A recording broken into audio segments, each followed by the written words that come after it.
आज हम ये कैन उपनिषद के तीसरे अध्याय की ओर आगे बढ़ेंगे। तो जो 2 अध्याय हुए, तो पहले अध्याय में यही था कि क्वालिफिकेशन चाहिए इस तरह का ज्ञान प्राप्त करने के लिए, सुनने के लिए। और उसमें तर्क के द्वारा हमें ये समझाया गया कि पूरी सृष्टि एक ही चेतना से बनी है। नॉन लिविंग ऑब्जेक्ट भी दिखते हैं, लेकिन वो है, जड़ नहीं है, चेतन है। हम व्याख्या में भले जड़ या चेतन ये शब्दों का प्रयोग करते हैं, लेकिन वास्तव में सभी चेतन स्वरूप है। चेतना सभी में है। कहीं कहीं उसकी अभिव्यक्ति हाइड हो जाती है। तो कल उसकी चर्चा की थी गुरुजी ने दूसरे अध्याय में कि शीला योनि, जो स्टोन पत्थरों की दुनिया है, उसमें 1 यूनिट प्राणा है। इसलिए वो अभिव्यक्ति दिखती नहीं, लेकिन उसमें भी मेल फीमेल स्टोन्स होते हैं। फिर 2 यूनिट्स प्राणा की अभिव्यक्ति जल तत्व में है, उसमें मूवमेंट है। उससे अधिक अग्नि तत्व में 3 यूनिट्स ऑफ प्राणा है। उससे आगे चलकर वायु तत्व में 4 यूनिट्स ऑफ प्राणा है। जीवन की अभिव्यक्ति चेतना की वहां ज्यादा है। और उससे भी अधिक आकाश तत्व में है। और पेड़ पौधों में 6 यूनिट्स ऑफ प्राणा है। ऑब्वियस मूवमेंट्स या ग्रो करते हुए दिखते हैं। इमोशंस भी वो जताते हैं वृक्ष, जैसे मैंने कल एक्सपेरिमेंट करने को कहा था आपको। और उससे आगे चलकर प्राणी, उसमें 7 यूनिट्स ऑफ प्राणा होता है। एक मर्यादा है, लेकिन एटलीस्ट अभिव्यक्त करते वो इमोशंस को, क्रोध को, प्रेम को। आप कभी 5-7 दिन 10 दिन बाहर जाके जब घर लौटते हो, कोई पेट है घर पे, तो कैसा चिपकता है आपको, है ना? बहुत सारी किसी से हक करेगा वो। तो एक्सप्रेशन है वहां पर, पेड़ों से अधिक है प्राणियों में। और मनुष्य को अष्ट वसु कहा गया। अष्ट यानी 8, इसमें 8 यूनिट्स ऑफ प्राणा है। और फिर गुरुजी ने आगे चलकर 8 से जो अधिक, जो जीनियस होते, एक्स्ट्रा ब्रिलियंट, 2 तरह के बताए उसमें। एक हिटलर की तरह भी बताए, आइंस्टाइन की तरह भी बताए। तो एक्स्ट्रा जीनियस में वो लेवल ऑफ प्राणा, यूनिट्स ऑफ प्राणा 9 होते, 9। और फिर हम जब शरीर छोड़ते हैं तो एक्सेस ज्यादा मिल जाता है, तो इसलिए एक्सप्रेशन भी ज्यादा है वो चेतना का। और इसलिए उनके पास आशीर्वाद देने की क्षमता होती है। इसलिए एंसेस्टर्स को पूरी दुनिया के हर एक देशों में पूजते हैं, आशीर्वाद मांगते हैं। कल बताया था ना, चर्च के आसपास भी इसलिए डेड बॉडीज को दफनाते हैं, क्योंकि वहां प्रार्थना के समय आशीर्वाद मिल जाते फिर पूर्वजों से। और फिर आगे चलकर फिर अलग अलग योनि की गुरुदेव बात कर रहे थे। तो पहली किन्नर योनि बताई थी, याद है ना आपको? जो राजनेता या सामाजिक सेवक होते हैं, उसमें ये किन्नर योनि के आत्माओं के आशीर्वाद होते, इसलिए वो सामाजिक सेवा या राजकारण में कोई पोजीशन पाके सेवा का काम कर सकते हैं। वो गलत उसका उपयोग करते, वो बात अलग है, लेकिन वो किन्नर आत्माओं का आशीर्वाद है। उससे आगे गंधर्व यानी कलाकार। तो कोई भी कलाकार देखते हैं, उसमें वो कला इसलिए है कि गंधर्व आत्माओं का आशीर्वाद है। तो वहां पर गुरुजी ने एक चीज बताई थी कि गंधर्व योनि वाले औरों को तो प्रसन्न रख सकते हैं, लेकिन वो खुद अपनी लाइफ में खुश नहीं होते हैं। माइकल जैक्सन का एग्जाम्पल दिया था। जितने भी आप इतिहास उठा के देख लो, लेकिन यदि वही कलाकार के जीवन में कोई सदगुरु है, तो औरों के साथ खुद भी प्रसन्न रहता है, तृप्त रहता है। सदगुरु होने का ये अर्थ है, गुरु बिना गति नहीं। कल ये भी बताया। और फिर गंधर्व से या आगे यक्ष योग, जो वेल्दी लोग होते, बड़े बड़े धनाढ्य लोग, जो इकोनॉमी रन करते, शहरों की, राज्यों की, या देश की, या दुनिया की, पावरफुल लोग। लेकिन वो यक्षों का आशीर्वाद ही है, लेकिन वो अपनी संतति प्रोजिनी से खुश नहीं होते हैं, उनकी कैरियर को लेकर, उनके बिहेवियर पैटर्न्स को लेकर। यदि उनके संतान से दुख नहीं मिला तो आने वाली 3 पीढ़ी में एक बार बड़ा सा बड़ा एम्पायर जो खड़ा होता है वो वापस ध्वस्त हो जाता है। हम सभी लोगों ने ये देखा हुआ है। यस प्रमोद जी। तो ये यक्षों के आगे गुरु जी ने बताया देवी देवताओं की, gods and goddesses, not the God but gods and goddesses, देवी देवता है। और इनका स्वभाव ये नटखटपन, देवी देवताओं को आनंद प्रसन्न है, नटखटता प्रसन्न है, तो वो इंजॉय करते हैं। इसलिए वो देवी शक्ति हमारे भीतर, देवी देवता हर कोश में है, कोई ऊपर वो स्पेस में या आकाश में नहीं है। गुरु जी कह रहे थे हर कोश में है। एक कोश नाखून बन गया, आंख बन गया, कान बन गया, तो देवी देवताएं हमारे भीतर हैं। और वो 33 टाइप्स के देवी देवता 33 टाइप्स की इमोशंस और संवेदनाओं के लिए भी जिम्मेदार है। तो कौन से देवी देवता का फ्लेवर जगाना, ये एक स्किल है जो एक आध्यात्मिक अभ्यास से प्राप्त होता है। तो कल मैंने बताया था कई बार गुरु जी में शिव जी आ जाते हैं, वही गुरु में कई बार जब देवी पूजा होती है शुक्रवार की, आपने देखा होगा आश्रम में या कई बार आपके शहर में, तो हूबहू गुरु जी जैसे माता स्वरूप में दिखते हैं। अनुभव किया होगा कई लोग। और जब रुद्र पूजा में कई बार वो तांडव, एक बार अहमदाबाद में 2004 में मैं सबसे निकट बैठने का मुझे सौभाग्य प्राप्त हुआ था, सिंहासन के बिल्कुल बगल में। और गुरु जी को जो तांडव की मुद्रा आई थी वो अद्भुत थी। अब वो वीडियो हटा दिया गया है क्योंकि लोग समझ नहीं पाते इन सब चीजों को। गणेश होमा में भी कई बार नवरात्र में आपने देखा होगा जैसे हाथी डोलता, इस तरह गुरु जी को कई बार मुद्रा आती है। तो देवी देवता हमारे भीतर हैं। एक विशिष्ट विधियों से आप उस देवी देवताओं का प्रभाव जगा सकते हैं। जैसे एक बल्ब के आगे फिल्म का एग्जाम्पल दिया था, येलो प्रकाश देना हो तो वो फॉइल लगा दो। ये एक, तो भाई एक भगवान है फिर इतने देवी देवता है तो लॉजिक उठता है। तो गुरुजी ने एक प्रिज्म का एग्जाम्पल दिया था। प्रिज्म होता है तो उसमें एक सफेद व्हाइट व्हाइट लाइट जाती है, पसार होती है, 7 मुख्य रंग में परिवर्तित हो जाती है। और वो 7 के परम्यूटेशन कॉम्बिनेशन से हजारों प्रकार के रंग, वो शेड्स हम बना सकते हैं। तो इसी तरह जिस ब्रह्मन ने सृष्टि में इतना वैविध्य रखा, वो अपने आप को भी एक रूप में क्यों रखेगा। इसलिए उन्हें देवी देवताओं के रूप में बहुत सारे हमारे जीवन में प्रसन्नता फैलाने वाले देवी देवताओं को प्रसाद के रूप में दिया है। लेकिन देवी देवता, आज एक रहस्य खोलेंगे जो मैं मेरे मुख से नहीं बताऊंगा, गुरु जी के मुख से सुनेंगे। और देवी देवताओं से ऊपर सिद्धों की योनि बताई थी, गुरु या सदगुरु। गुरु यानी देवी देवताएं भी उनकी सेवा में रहते हैं। वो कहते हैं आप, हम आपके लिए क्या कर सकते हैं। लेकिन गुरु वही है जो खुद तृप्त है, जो औरों की आशाओं को फलीभूत करते हैं। उनकी कोई अपेक्षा नहीं होती। यदि अपेक्षा होती है तो सामाजिक कल्याण की ही होती है, दुनिया के कल्याण की ही होती है। अपने लिए कुछ नहीं चाहते हैं, इसलिए उनको सिद्ध कहते हैं। तो ये जो अष्ट वसु 8 से लेकर जो प्राणा शक्ति जब 16 तक पहुंचती, ये सब योनियां, तो कृष्ण भगवान को 16 कला के 16 यूनिट्स ऑफ प्राणा वाले कहते हैं, पूर्ण अवतार।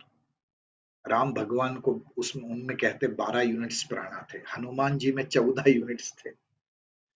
तो 16 यूनिट्स यानी मनुष्य के पास ये क्षमता है कि ये शरीर धारण करके हम आए हैं, तो ये 8 यूनिट्स जो प्राणा मिला है, हम यहाँ पर ब्रह्मन का अनुभव करके 16 यूनिट्स प्राणा तक हम एक्सप्लोर कर सकते इस जीवन।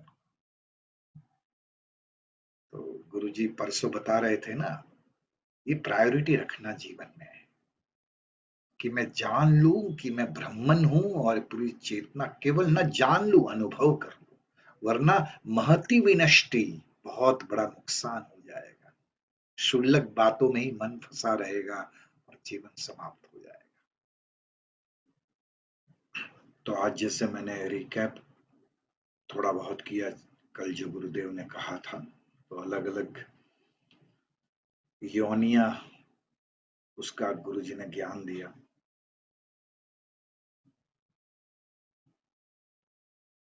तो जो ब्राह्मण है, जैसे एक प्रिज्म से लाइट पसार होती है तो 7 रंगों में विभाजित हो जाती है, मुख्य 7 रंग, और उसके परम्यूटेशन कॉम्बिनेशन से और बहुत सारे शेड्स बन जाते हैं। इसी तरह बहुत सारे देवी देवताएं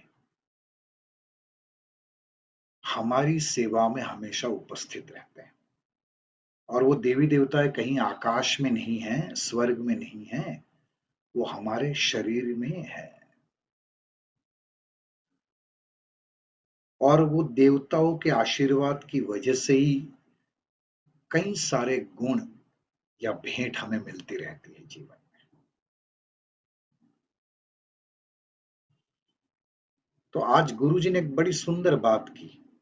मैं पहले एक प्रस्तावना रख दूं, ये जो भी कैन उपनिषद का ज्ञान है ना, जैसे एक सुंदर कहानी सुन रहे हो ना, उस ढंग से सुनना। जब आप कहानी सुनते हो तो बुद्धि को आप शांत रखते हो, तब एक अलग दुनिया में पहुंच जाते हो, है ना। गुरुदेव ने आज यही कहा, just listen as you are listening a beautiful story. क्योंकि ये जो ज्ञान है ना, इतना गूढ़ है, हमारी बुद्धि उस ज्ञान को मेजर नहीं कर सकती, नाप नहीं सकती, लॉजिक से परे है। इसलिए कई बार शॉक्ड लगता है, ऐसा हो सकता है क्या। तो इसलिए कहते हैं कहानी के रूप में सुनना।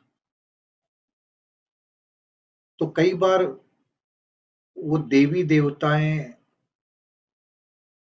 आशीर्वाद देते और जीवन में कुछ घटता है, तो कई बार वो देवी देवताओं को भी ये प्रतीत होता है कि मेरी वजह से ही ये सब कुछ घट रहा है। एक ईगो की झलक उनमें भी आ जाती है। लेकिन एक्चुअल में जो भी जीवन में घट रहा है, वो उसी एक ब्राह्मण के आशीर्वाद की वजह से घटता है। तो भाई सपोज हमें सुंदर वाणी मिली, तो हमने उसके लिए क्या किया। गुरुजी कहते ये भी एक ब्लेसिंग है, आशीर्वाद है।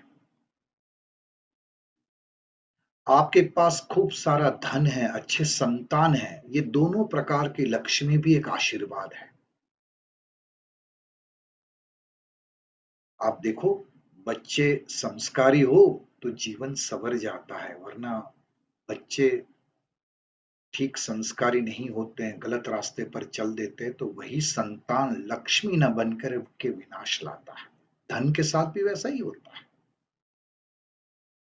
तो यदि जीवन में धन है, धन रूपी संपत्ति है, संतान रूपी संपत्ति है, वाणी रूपी संपत्ति है, जो भी संपत्ति या टैलेंट है, ये आशीर्वाद है। उस ब्राह्मण के आशीर्वाद की वजह से ही जीवन में सब कुछ घट रहा है। कई बार हम छोटे दिमाग से ये नहीं समझ पाते कि ये आशीर्वाद है, और हम ऐसा समझने लगते हैं कि मैंने कमाया, मैंने किया। तो गुरुजी कहते पैसों की वजह से कई बार ये तय करना मुश्किल हो जाता है कि सच्चा मित्र कौन है। ये पैसे की वजह से मेरा मित्र है, या मुझसे सचमुच मित्रता है, या मेरे पैसों से मित्रता है। तो कई बार पैसे कम होते हैं तो पता चलता है सच्चा मित्र कौन है। लेकिन यहाँ पर कहने का तात्पर्य यह है कि जीवन में जो भी कुछ आप पाते हो, अर्जित करते हो, या जो भी टैलेंट्स निखरते हैं ना, वो उस ब्राह्मण के आशीर्वाद है। वो देवी देवताएं देवदूत बन के ये ब्लेसिंग के रूप में आपके जीवन में जगाते हैं। मुझे याद है एक बार गुरुजी कह रहे थे, ये हमारे है ना भीतर, जैसे 3-4 दिन पहले सुना, 1,72,000 नाड़ियां हैं।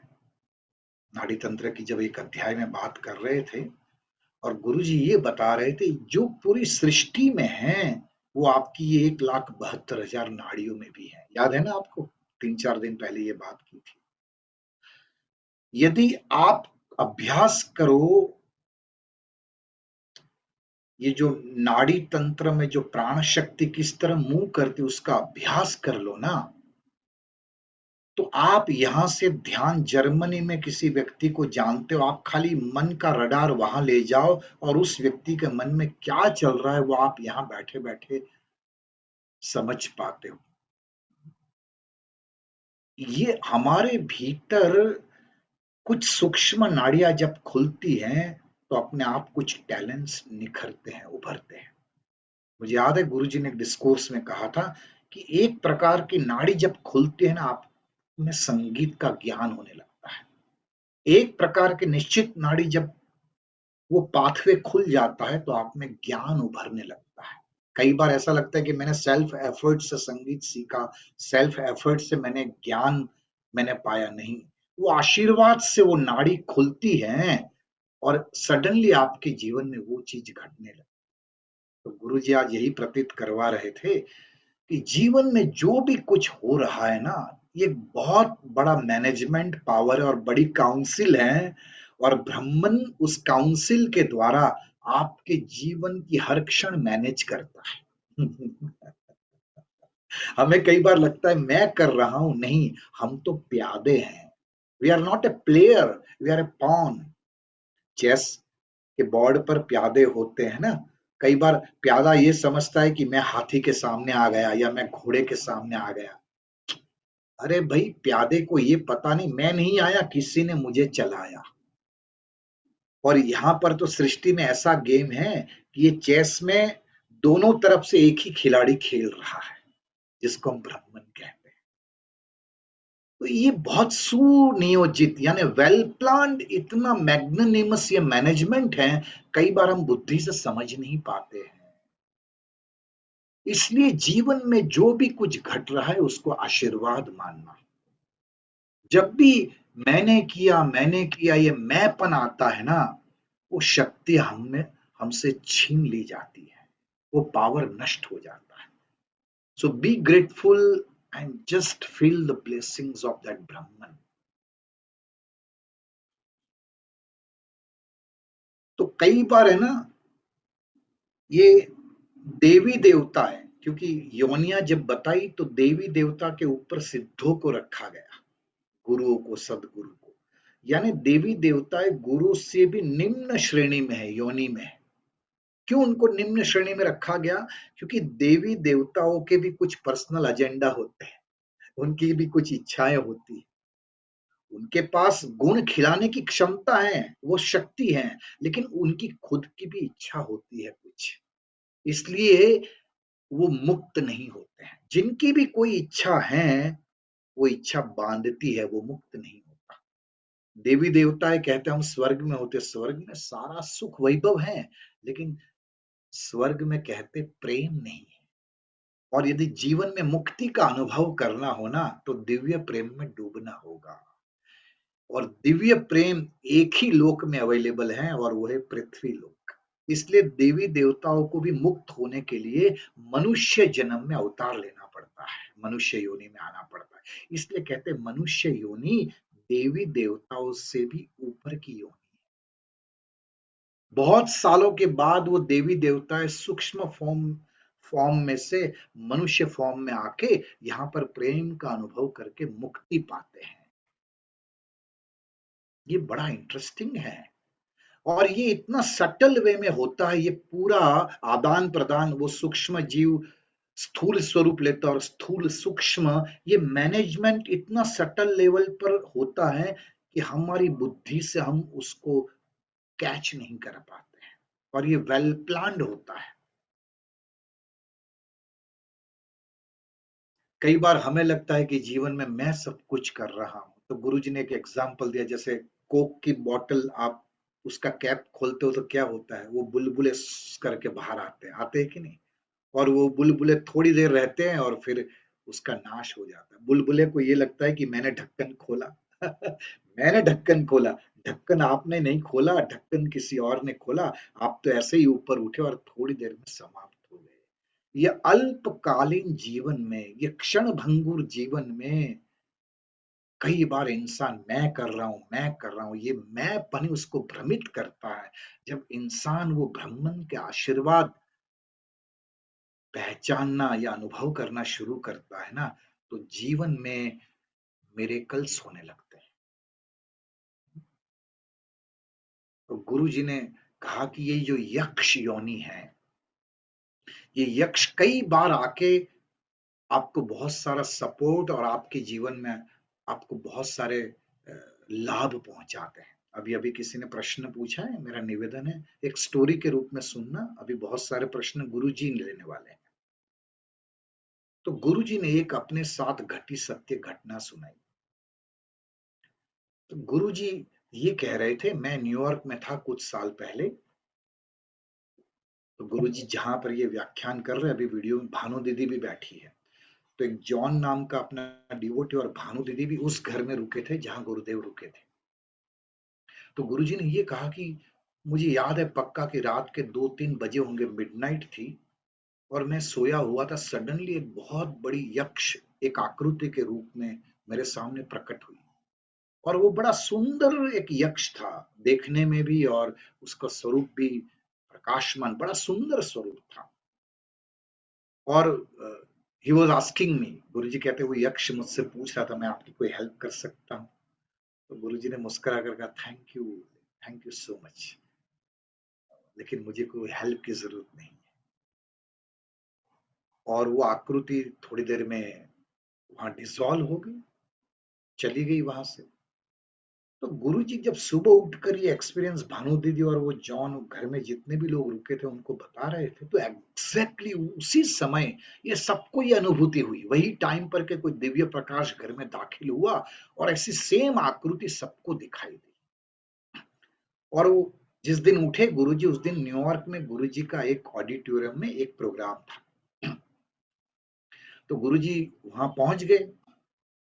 तो अभी 5 मिनट बाकी थे, गुरुजी डायस पर बैठे थे, तो कह रहे थे हॉल में हार्डली 10 से 15 लोग ही थे और उसमें से 10-11 तो ऑर्गेनाइजर्स थे। तो गुरुजी बोले मैंने ऐसे ही एक्नॉलेज किया कि ऐसा क्यों हुआ, शायद मैंने यक्ष से जो मांगना था नहीं मांगा, इसलिए वो नाराज तो नहीं हो गया। ऐसे ही मैंने एक्नॉलेज किया। आप कई बार अरे एक्नॉलेज करते हो कि नहीं यार, मुझे उस वक्त वो चीज कर लेनी थी। तो बोले गुरुजी बोले मैंने एक्नॉलेज किया और सडनली ऑर्गेनाइजर्स ने दरवाजे खोले और विद इन 5 मिनट्स वो 500 की कैपेसिटी फुल हो। मतलब यो यक्षा तुरंत हेल्प में आ गया। तो बोले गुरुजी बोले मैंने मिस कर दिया, कल रात को जब वो यक्ष कह रहा था क्या चाहिए, तो मुझे मांग लेना चाहिए था कि हमें मेडिटेशन सेंटर अवेलेबल करा दो न्यूयॉर्क में, या एक सत्संग के लिए केंद्र दिलवा दो। तो कई बार अपने लिए नहीं चाहिए, लेकिन ऐसा होता है कोई यक्ष आता है तो आप अपने लिए नहीं चाहिए तो कुछ और के लिए मैं मांग लेता। तो कहते सिद्धों और गुरु की सेवा में ये यक्ष रहते हमेशा। इस तरह ध्यान के मार्ग पर चलते चलते आप भी देखो, सदगुरु कोई स्वरूप फिजिकल फॉर्म में नहीं है। यदि आप भी ज्ञान के मार्ग पर बहुत आगे बढ़ चुके हो सकता है वो सिद्धों की श्रेणी में पहुंचे तो कई सारे यक्ष आपकी मदद के लिए आते हैं और आप मांगते हैं तो वो चीजें होती भी हैं जीवन में। जो अभी प्रश्न पूछ रहे थे ना, शायद यही उसका जवाब है। वो यक्ष हमारी मदद करके हम जो चाहते वो काम करा देते। But again the point is feel blessed. मैं कर रहा हूं, मैंने किया, ये उस शक्ति को आप एक सीमित आई में डाल दोगे ना, वो नष्ट हो जाती है। तो गुरुजी कहते हैं कि जिस तरह ये यक्ष हेल्प में आते हैं, उसी तरह कुछ निम्न श्रेणी के जीव भी, योनि के जीव भी इसी तरह गलत काम भी करवाते हैं या हेल्प करते हैं। तो कई कहते हैं कि कई सारे साइकिक के पास आप जाते हो तो आपको देख के ही आपका भूतकाल वो बता देते हैं। Have you had this experience in your life? आपका पूरा भूतकाल बता देंगे, आपके नाम से लेकर सब कुछ। तो कहते कर्ण पिशाच, कर्ण यानी कान, पिशाच यानी एक निम्न योनि। हम पिशाच शब्द उपयोग करते हैं हनुमान चालीसा में, निम्न श्रेणी का जीव। तो कर्ण पिशाच नाम का ये योनि का जीव ये क्या करता है, वो जब आप उस साइकिक के पास या कोई इस तरह के ज्योतिष जिनके पास ये विद्या है, उनके पास ऐसे कर्ण पिशाच होते हैं हेल्प के रूप में, जैसे यक्षा हेल्प में आते हैं, इस तरह ऐसे लोगों को ये इस योनि के जीव हेल्प करते हैं कि आप जैसे ही प्रवेश करते हो आपके बारे में वो कर्ण पिशाच कान में आके सारी इंफॉर्मेशन दे देता है।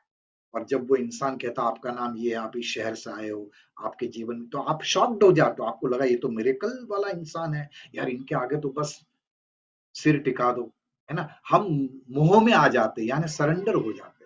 गुरु जी कहते कभी भी जब भी कोई मिरेकल्स देखते हो ना, आप सरेंडर नहीं होना, आकर्षणों में या चमत्कारों में कभी फंसना नहीं जीवन। बहुत सारी घटनाएं ऐसी घटती हैं। तो एक फिर उन्होंने एक शास्त्र की कहानी सुनाई कि एक बार क्या हुआ कि देवताओं में अहम जाग गया, ईगो जागा कि हम ही पूरी सृष्टि का संचालन करते हैं, हम ही देवता, अग्नि देवता, वायु देवता, हम पूजा में पढ़ते हैं ना, हर स्वरूप में देवी देवता ही हैं जो सृष्टि को मैनेज कर रहे हैं। तो उनको ऐसा लगा कि हम ही सारी सृष्टि को मैनेज कर रहे हैं। तो कई बार आप अपने आप को कुछ समझते हो ना, तो आप कोई आपसे छोटा व्यक्ति आता है तो आप क्या करते हो? हाँ? आप इग्नोर करते हो, हट भाई, तू कौन मैं कौन, कहाँ गंगू तेली कहाँ राजा भोज, आप इग्नोर करते हो ऐसे लोगों को। तो इस तरह देवताओं में जब अहम जागा, तो एक यक्ष जब उनके सामने आया तो पहचानने से इनकार कर दिया। वो देवताओं ने बोले कौन है पता नहीं, इग्नोर किया। तो इग्नोर किया और वो यक्ष को मतलब पहचान भी नहीं पाया क्योंकि वो छोटा व्यक्ति था। यक्ष उन देवी देवताओं से निम्न श्रेणी का जीव है, जैसे मैंने बताया वो योनिया। तो ध्यान नहीं दिया, लेकिन देवताओं को ये रिकॉग्नाइज हुआ कि ये कोई यक्ष जैसा प्रतीत जरूर होता है, लेकिन मैं तो नहीं जाऊंगा, एक अहम आपको रोक देता है, मैं क्यों पहचानूं। तो क्या किया उन्होंने, अपने एक देवदूत अग्नि देव को भेजा। अग्नि यानी शक्ति, शक्ति से ही सारा संसार चलता है, चाहे सूरज कह लो, शरीर कह लो, ये जो भी कुछ चल रहा है वो शक्ति की वजह से ही चल रहा है। पूरा ब्रह्मांड, पृथ्वी भी शक्ति के कारण घूम रही है, सूरज भी ऊर्जा के कारण चमक रहा है। तो वो अग्नि रूपी जो शक्ति थी, देवताओं ने एक देवदूत बनाकर बोले आप जाकर तलाश करो वो यक्ष कौन था। तो यक्ष के पास गए, बोला आप कौन हो। तो बोले जरूर मैं बताऊंगा, लेकिन अग्नि देवता को तो अहम था। बोले जला दो, बता दो यक्ष तुम कौन हो, वरना मैं जला के राख कर दूंगा, मैं जला के राख कर दूंगा। वो अहम पकड़ के ही वो देवदूत भी आया। तो वो यक्ष बोलता है तुम बाकी सब छोड़ो, ये घास के तिनके को जला कर दिखाओगे तो तुम्हें बता दूंगा मैं कौन हूं। और कहानी में ऐसा हुआ कि वो देवदूत जो अग्निदेव आए थे वो भी घास के तिनके को भी नहीं जला पाए, यक्ष तो बहुत दूर की बात थी। इसलिए वहां से वो वापिस चला गया। वहां जाकर देवी देवताओं को बताया गया कि भाई मेरे साथ ऐसी घटना हुई, मैं उसको पहचान नहीं पाया, मैं तो एक तिनका भी नहीं जला पाया, मेरा पता नहीं पावर कहाँ गया। बोले तुम रुको, तुम नहीं कर पाओगे। फिर वायु देवता को भेजा कि भाई वायु देवता आप जाके तलाश करो यक्ष है कौन वास्तव में। तो कहते हैं कि वो वायु गए वहां पर।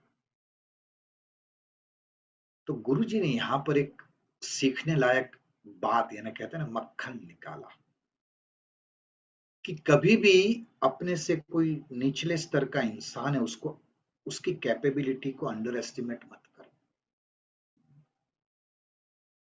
इससे हमें व्यवहारिक स्तर पर भी एक शिक्षा मिलती है कि हमें कभी भी किसी को कम नहीं आंकना चाहिए। अगर कोई छोटा बच्चा भी कोई बात कहता है तो उसमें भी कुछ न कुछ तत्व होता है। ऐसा मत सोचो कि केवल तुम ही बुद्धिमान हो। अगर तुमसे कम क्षमता वाले व्यक्ति से भी कोई चुनौती आए तो उसको अंडर एस्टिमेट मत करो। तो जब अग्नि देवता से काम नहीं हुआ तो देवी देवताओं ने वायु देवता को भेजा। अब वायु देवता कौन, तो कहते हैं कि वायु देवता गए तो वायु देवता यानी जो पूरी सृष्टि में वायु क्या कुछ नहीं कर सकता। अभी हमने हमने स्ट्रॉम देखा 20-25 दिनों पहले गुजरात में, है ना, वो विनाश लेके आया। लेकिन वो वायु देवता वो घास के तिनके को हिला भी नहीं पाए अपनी शक्ति से। यानी क्या हुआ, वायु, आपको याद है मैंने पंच जो इंद्रियों के साथ ये 5 तत्व जुड़े थे, वायु की वजह से ही स्पर्श का अनुभव होता है।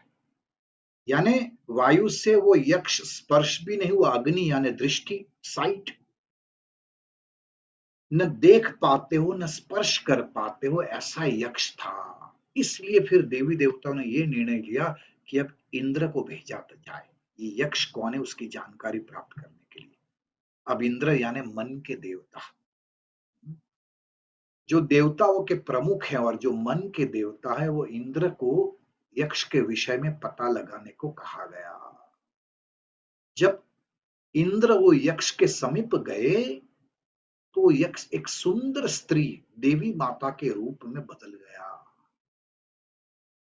तो इंद्रदेव वो कुंडलिनी शक्ति के रूप में जो देवी मां प्रकट हुई, तो वो जानने गए इंद्र जी की ये यक्ष कौन है, ये माता कौन है। तो गुरु जी कहते इसका उत्तर जानने के लिए stay back, don't go away. इस पर गुरु जी कल आगे ले जाएंगे। लेकिन गुरु जी ने फिर ये कहा कि चमत्कार बहुत सारे जीवन में होते रहते हैं। बोले उनमें से बहुत सारे चमत्कार हम कर सकते हैं, परंतु हमें उसमें उलझना नहीं, फंसना नहीं। नेचुरली कोई मिरेकल्स घटते हैं वो ठीक है, लेकिन अगर कोई व्यक्ति यह कहे कि मैं एकदम ऐसे हाथ से सोने की अंगूठी पैदा कर दूंगा, अचानक ऐसे घूमकर मैं सोना हाथ में ले आऊंगा, तो इन सब बातों पर विश्वास मत करो। एक सिद्ध, एक सद्गुरु ऐसी शक्तियों का प्रयोग कभी नहीं करता है। बोले आप लोगों ने जीसस के द्वारा जो भी बहुत सारे चमत्कारों के विषय में सुना होगा कि भाई एक रोटी का टुकड़ा था लेकिन उससे बहुत सारे टुकड़े बन गए और बहुत सारे लोगों का पेट भर गया। सुना होगा आपने, कई बार आपने भी देखा होगा। मैं गारंटी के साथ कहता हूँ, इतने साल से आप आर्ट ऑफ लिविंग से जुड़े हो, कई बार घर पे सत्संग रखा है और सडनली एक्सपेक्टेशन से ज्यादा लोग आ जाते हैं। आपने खाना बहुत कम बनाया होगा, लेकिन फिर भी 10-15 लोगों के खाने में 50-60-100 लोग खाना खा के तृप्त होके जाते हैं।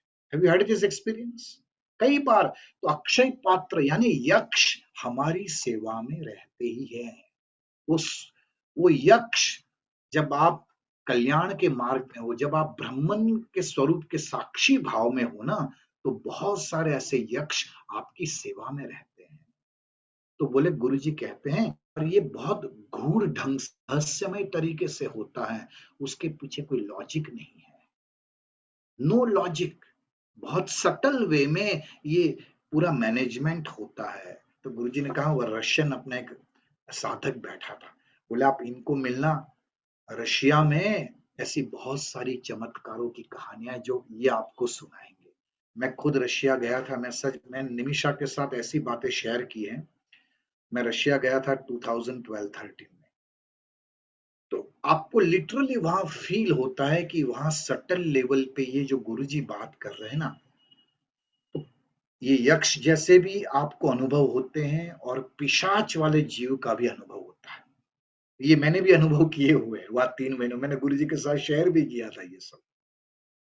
खैर, यहाँ पर गुरुजी ये कहना चाहते हैं कि बोले रशिया में ऐसे ऐसे चमत्कार हुए अपने साधकों के साथ कि आज उनको डॉक्टरी रिपोर्ट में ये डिटेक्ट हुआ कि इनको कैंसर है। और फिर कुछ घटना घटी, आशीर्वाद मिले ऐसा भाषित हुआ, और दूसरे दिन उसी डॉक्टर के पास गए, उसी लेबोरेटरी में रिपोर्ट निकलवाया, वह कैंसर का नामो निशान नहीं था। कई बार आप लोगों ने भी अनुभव किया होगा कि कोई बीमारी डिटेक्ट हुई सडनली और कुछ ब्लेसिंग्स मिले, कोई टीचर के थ्रू कोई यक्ष बन के आया और सडनली आप उसमें से बाहर निकल गए। Have you had this experience in this years? बहुत सारे लोगों को ये अनुभव हुए, देखो हाथ खड़े हो रहे हैं। तो कल की रिपोर्ट भी आज मतलब बदल जाती है 24 घंटों। यक्ष इस तरह का चमत्कार करते हैं हमारे जीवन में, लेकिन ये चमत्कारों में गुरुजी कहते हैं अटकना नहीं। चलई वेती ये शब्द बोलना अष्टवक्र में भी था। चलई वेती आप चलते रहो, just move on in life, don't stuck anywhere, don't stuck in miracles, you just move on. जब तुम एक योगी होते हो, योग करते हो, ध्यान करते हो, सेवा करते हो, अच्छा काम करते हो, सच्चे दिल के होते हो, तो ये मिरेकल्स प्रचुर मात्रा में यानी बहुत बार जीवन में आप अनुभव करने लगते हो। तुम्हारे भीतर भी आशीर्वाद देने की क्षमता है, परंतु इसे अपनी विक्ट्री नहीं समझना कि मेरे आशीर्वाद से फलानी व्यक्ति को ये हुआ, मैंने ये आज ब्लेसिंग किया तो उसको ये मिल गया। ये घमंड आएगा तो उसी वक्त वो शक्ति छीन ली जाती है। जैसे देवताओं से घास का तिनका भी न हिल पाया, न देवता जला पाए। यदि घमंड आ गया कि मैं कर रहा हूं, तो वो शक्ति छीन जाती है। तो अपनी विजय नहीं है, ये उस ब्रह्मन की ही विजय है जो मेरे द्वारा ये सब कार्य करा रही है। I am just an instrument, somebody else, some unseen power is working through me in different cause, in different talents, you know. You are just a medium। ये बात। तो एक प्रश्न जो इस वीडियो में गुरुजी ने उसका उत्तर दिया, आधा उत्तर है, वो अगले वीडियो में आएगा। लेकिन ये पूछा गया कि गुरुजी कृपया भ्रम को समझने और दूसरे के प्रति अनकंडीशनल लव की अनुभूति, ये दोनों में क्या संबंध है? एक तरफ हम ब्रह्मन की बात करते हैं, उनकी कृपा को समझते हैं, जैसा आज आपका व्याख्यान हुआ, और दूसरी तरफ हम दूसरों के प्रति अनकंडीशनल लव रखे, इसके बीच क्या संबंध है? तो गुरु जी कहते हैं प्रेम वो कोई भावना नहीं है, प्रेम वो हमारा अस्तित्व है। कई बार मेरे से सुना होगा, सपोज ये ग्लास अभी भरा हुआ है पानी से, पानी दिख रहा है ना, है? अभी सपोज मैं ये ग्लास को उल्टा कर दूंगा तो क्या होगा? जितना पानी है वो नीचे गिर जाएगा, लेकिन ये ग्लास रह जाएगा। तो इसी तरह जब हम सारी नकारात्मक भावनाओं से मुक्त हो जाते हैं ना, तो जो बच जाता है वो प्रेम है, क्योंकि प्रेम से ही हम बने हैं। पानी की तरह प्रेम कोई भावना नहीं कि ग्लास उल्टा करते ही वो चली गई। प्रेम वो ग्लास की तरह है, प्रेम हमारा अस्तित्व है। तो प्रेम की अनुभूति कभी कभार ही होती है, ऐसा नहीं कि हर क्षण वो अनकंडीशनल लव आपको अनुभव हो। जैसे गुरुजी ने एक एग्जाम्पल दिया, हवा हर जगह है, लेकिन आप पंखे के नीचे बैठते हो तो प्रोमिनेंट वो महसूस होती है। इसी तरह प्रेम होता है, लेकिन कई बार उस वातावरण में वो प्रेम अभिव्यक्त होता है। तो मेरे में प्रेम नहीं है, ये लेबल नहीं लगाना। Love is your very existence, प्रेम से ही तुम बने हो। तो आप कुछ और प्रश्न है जिसका वीडियो मैं शेयर कर रहा हूँ। आपको ब्रेक चाहिए? हाँ? ले लेते एक बार, वीडियो देख लेते, ना बोल रहे हैं लोग। ठीक है, मैं वीडियो शेयर कर रहा हूँ।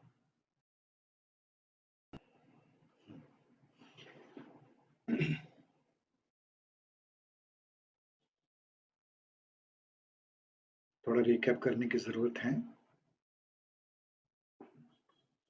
कुछ बढ़िया इंटरेस्टिंग प्रश्न पूछे गए। तो एक तो प्रेम के विषय में था, जो वीडियो के पहले ही मैंने एक्सप्लेन कर दिया था। एक प्रश्न ऐसा पूछा गया कि गुरुदेव, क्योंकि उस जब ये रिकॉर्ड, ये कैन उपनिषद चल रहा था उस समय, आपको याद हो तो इंडिया में खासकर जो बहुत सारे संत थे उन पर यौन शोषण के आरोप लगते थे। मीडिया में बहुत कुछ चला था उस समय। तो किसी ने प्रश्न पूछा कि गुरु जी आप इस विषय में कुछ कहना चाहते हो, जब एक संत या एक धार्मिक नेता इस तरह के यौन शोषण से लिप्त हो, आपकी क्या राय है? तो गुरुजी ने कहा हाँ, मैं जानता हूँ, खासकर इस समय भारत में ऐसा बहुत कुछ मीडिया में चल रहा है कि कुछ संत या धार्मिक गुरु इस तरह यौन शोषण में लिप्त हैं। तो गुरुजी ने कहा जब कोई पात्र, कोई पॉट है, मतलब घड़ा है, वो अच्छे से पका हुआ नहीं है, बैग्ड नहीं है, तो आप उसमें पानी भर देते हो तो वो घड़ा उस पानी को झेल नहीं पाएगा, वो टूट जाएगा, ना पानी बचेगा ना घड़ा बचेगा। इस तरह कई बार कहने को वो धार्मिक गुरु या संत है, लेकिन ज्ञान में पूरी तरह पक्के नहीं हुए ना, तो इस तरह की चीजों में वो फंस जाते हैं। लेकिन बोले एक कदम में और आगे की बात करूंगा कि बोले इसी तरह आरोप में फंसे एक संत मेरे पास आए थे। तो मुझे पता है कि गुरु जी इस तरह हुआ है, तो मैंने उनको स्पष्ट बोला कि आपसे यदि ऐसी गलती हुई है, गलती सबों से होती है, आपसे गलती हुई तो आप स्वीकार कर लें और आप स्वयं अपने आप को दंड पनिशमेंट दीजिए। कोई और दे उससे अच्छा, क्योंकि आप रिस्पॉन्सिबल लीडर हो, एक संत हो, आपसे गलती हुई, आप खुद स्वीकार करके पनिशमेंट अपने आप को दो, आप वो पनिशमेंट तय करो। लेकिन आप यदि गलती को छिपाओगे ना, तो ये अच्छा नहीं होगा, समाज के लिए एक अच्छा संदेशा नहीं जाएगा। यदि आप गलती छिपाओगे, तो गुरुजी ने एक सिंपल ये बात कही कि भाई यदि गलती छिपाओगे ना, तो ऐसे संत या महात्माओं को 2 गुनी सजा मिलनी चाहिए। कितना रिस्पॉन्सिबल स्टेटमेंट। गुरुजी बोले ये मीडिया में भी मैंने कहा है। एक रिलीजियस या धार्मिक नेता या आध्यात्मिक व्यक्ति जब उस स्थिति स्थान पर बैठ के यदि इस तरह के कार्यों से लिप्त हैं, तो यदि वो खुद स्वीकार नहीं करता, तो फिर समाज उनको दंड दे, और जो औरों को मिलता है उससे 2 गुना दंड पनिशमेंट देनी चाहिए, क्योंकि वो रिस्पॉन्सिबल स्थान पर बैठे हैं, लोग के लिए वो रोल रोल मॉडल है। और गुरुजी ने यहाँ पर एक बहुत सुंदर बात ये भी कही, ये इन सब चीजों को देख के सुन के आप व्यथित नहीं होना, don't be paranoid about it. बोले हर क्षेत्र में आपको ऐसे लोग मिलेंगे। आप देखो मेडिकल फील्ड में भी कुछ ऐसे डॉक्टर्स या लोग होते हैं जो व्यापार के रूप में अंगों को बेचते हैं निकाल के ऑपरेशन के बहानों के पीछे। ऐसा सुना होगा आपने, न्यूज़पेपर में ये समाचार पढ़ने को और टेलीविजन पे देखने को भी मिलते हैं। कई बार पॉलिटिशियंस भी जिस स्थान पर बैठे उसका दुरुपयोग करके अपनी जेब भरते हैं। तो हर क्षेत्र में ऐसे लोग हैं जो इस स्थान की गरिमा को नुकसान पहुंचाते हैं। बोले और ये केवल इस जमाने में नहीं, पुरातन कालों से चला आ रहा है। रावण ने भी साधु का वेश बदल के ही सीता जी का अपहरण किया था, क्योंकि उसी रूप में आते तभी सीता वो लक्ष्मण रेखा क्रॉस करके बाहर आती। कोई और रूप में आते रावण, तो सीता जी का वो अपहरण नहीं कर सकता था।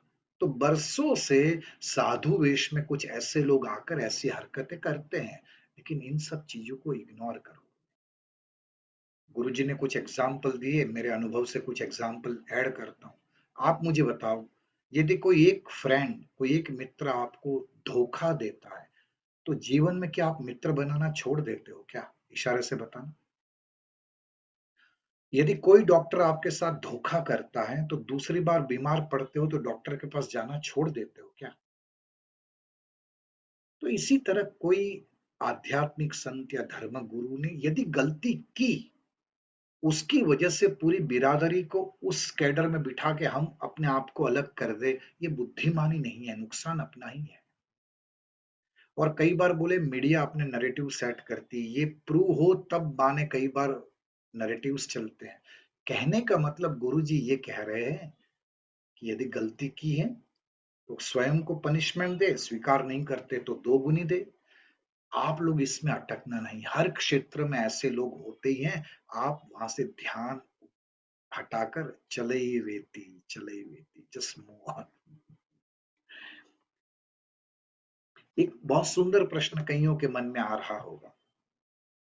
बोले गुरुजी एक तरफ आप ये कह रहे हो कि साक्षी भाव यानी ब्राह्मण के आशीर्वाद से ही सब कुछ हो रहा है, और एक तरफ आप कह रहे हो कि बी 100%, जो भी करो 100% आप वहां पर हो।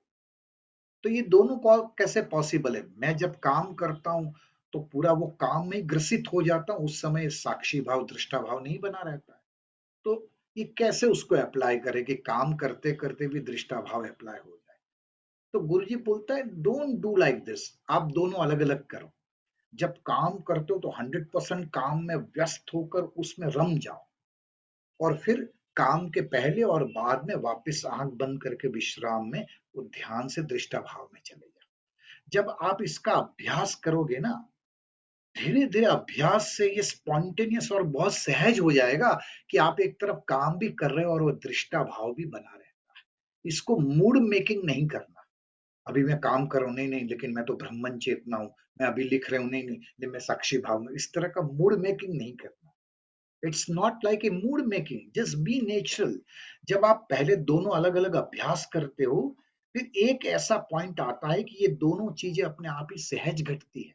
आप एक तरफ सारे कैरेक्टर्स, पात्र भी निभाते हो संसार में, और एक तरफ वो दृष्टा भाव या ब्रह्मन के आशीर्वाद है, वो साक्षित्व भी बना रहता है।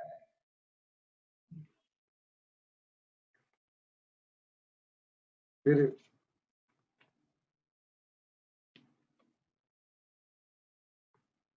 एक आपने गुरु परंपरा का चित्र इस हॉल में भी देखा, गुरु जी के लेफ्ट साइड पे है, या आपके कईयों के घरों में भी होगा, है ना?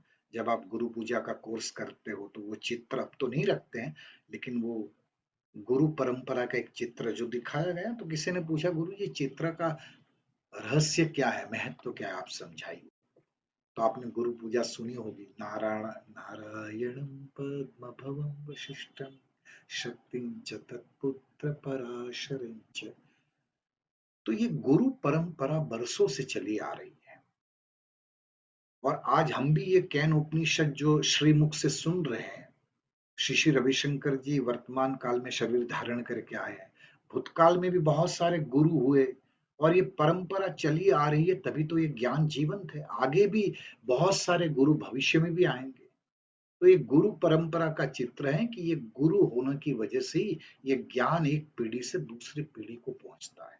और बोले ये जितने भी चित्रों में दिखाए गए, वो एक एक मतलब जीनियस से भी बहुत काफी ऊपर थे। तो गुरु जी ने कुछ परिचय दिया कि इसमें जो पराशर नाम के ऋषि हो गए, वो एस्ट्रोनॉमी पढ़े हुए थे, एस्ट्रोनॉमी जानते थे, और एस्ट्रोलॉजी भी, खगोल विज्ञानी थे और ज्योतिष शास्त्री भी थे।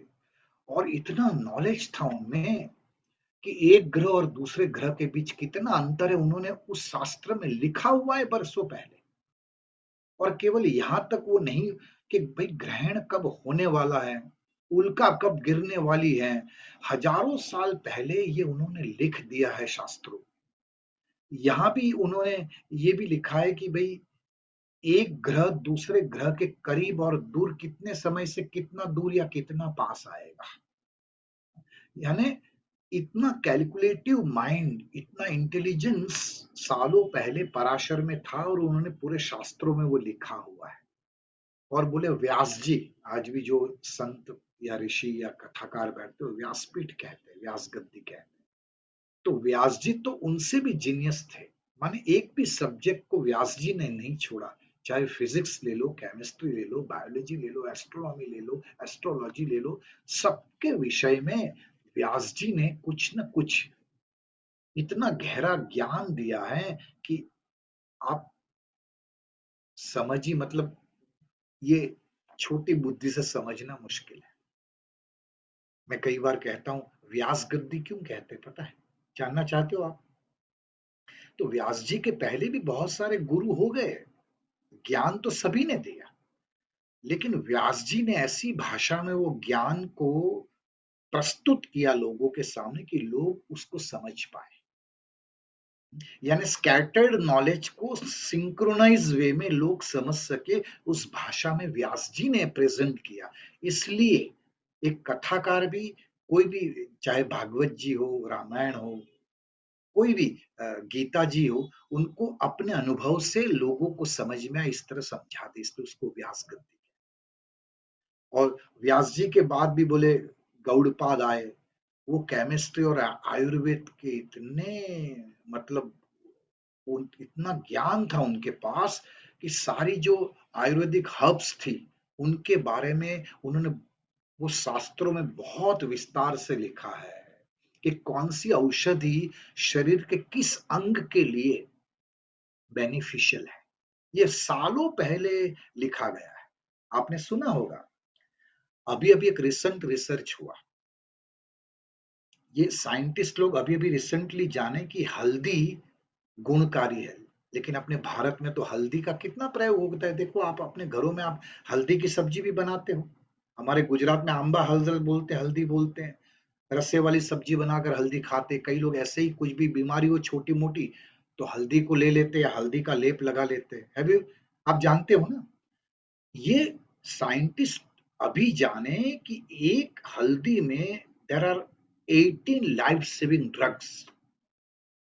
18 प्रकार की लाइफ सेविंग ड्रग्स केवल हल्दी में उपलब्ध है। हमारे शास्त्रों में तो ये बात, ये गौड़पाद ने बरसों पहले लिखी हुई है, इसलिए हमारी संस्कृति में, हमारे खान पान में ये सब इंक्लूडेड है। यानी we are so fortunate.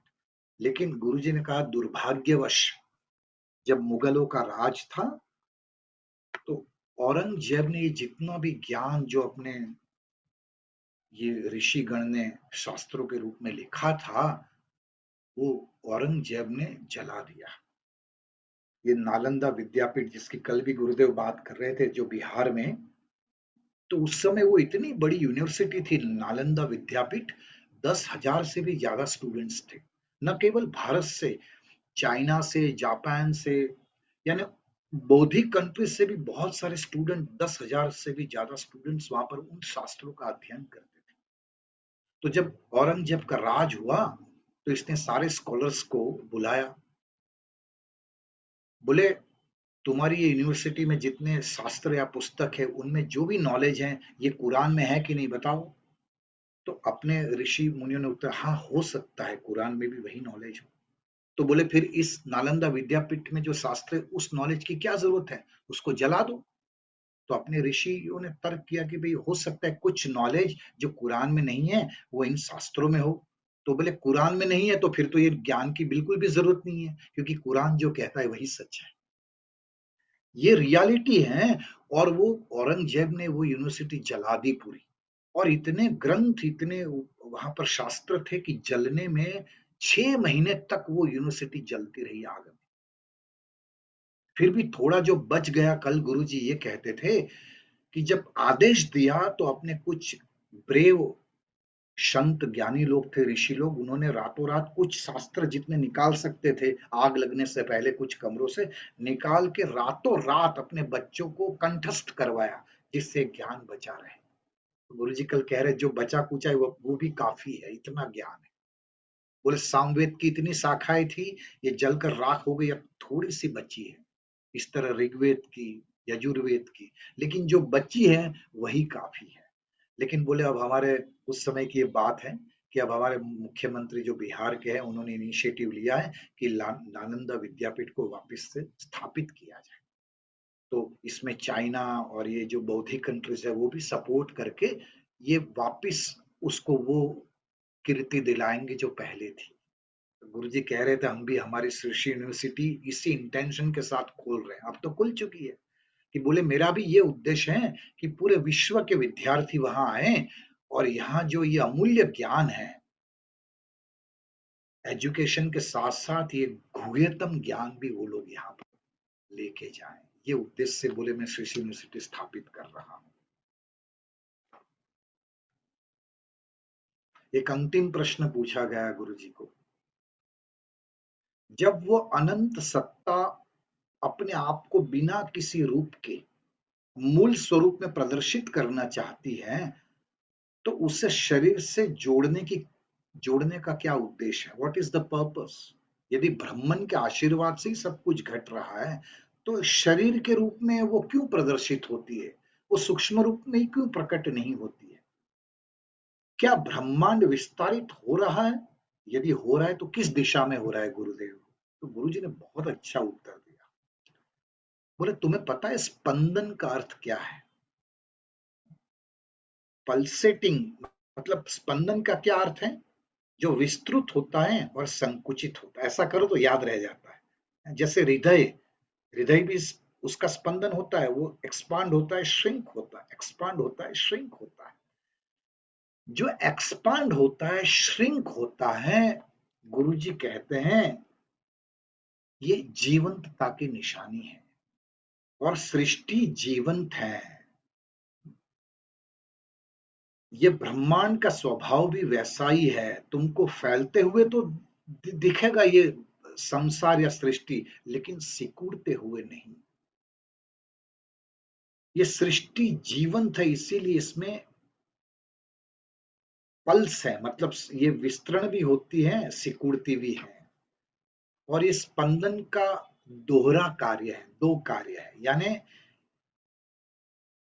Formless को फॉर्म में लाना और फॉर्म को फॉर्मलेस में ले जाना। समझे बात को?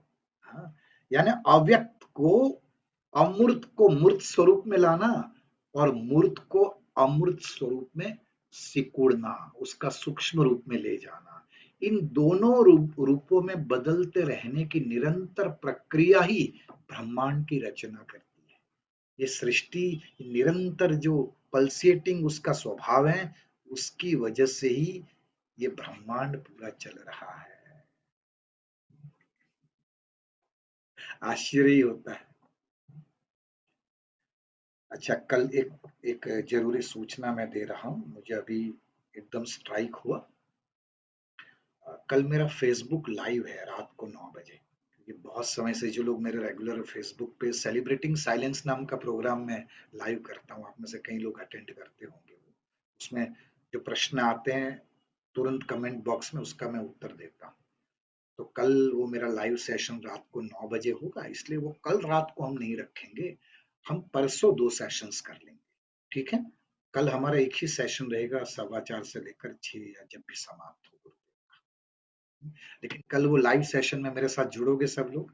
9 बजे मेरे फेसबुक पेज पे आनंद भक्ति करके मेरा पेज है, आप जरूर लाइक करना, मैं चाहूंगा।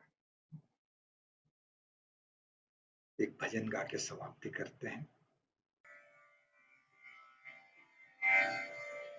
गुरु हमारी धन दौलत है, गुरु हमारे प्राण, सारे जग के वो है दाता, नारायण भगवान। लघु और गुरु, ये दो शब्द हम पढ़े हुए जानते हैं। लघु यानी सीमित, लिमिटेड, गुरु यानी असीमित, बृहत।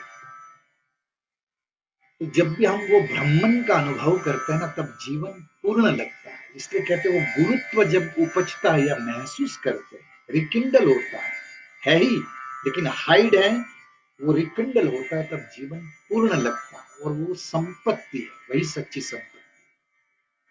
गुरु हमारी धन दौलत है, गुरु हमारे प्राण, सारे जग के वो है दाता, वही सत्ता है जो पूरी सृष्टि को चलाती है, नारायण भगवान। गुरु हमारी धन दौलत है, गुरु हमारे प्राण, सारे जग के वो है दाता, नारायण भगवान।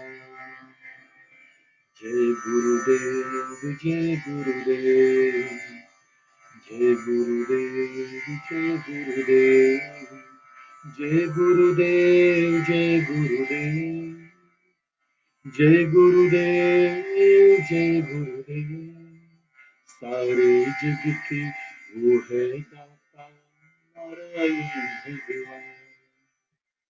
गुरु हमारी धन दौलत है, गुरु हमारे प्राण, सारे जग के वो है दाता, नारायण भगवान। सुबह क्या है, शाम क्या है, रात क्या हम चले, आपकी परछाइयां ही बन के हम हैं चले, गुरु जी तेरे प्यार में हम चले, गुरु जी तेरे प्यार में हम चले। सुबह क्या है, शाम क्या है, रात क्या हम चले, आपकी परछाइयां ही बन के हम हैं चले, गुरु जी तेरे प्यारे में, गुरु जी तेरे प्यारे में हम चले। मेरे साथ ला ला ला ला ला ला ला ला ला ला, हे हे हे हे हे हे हे हे हे।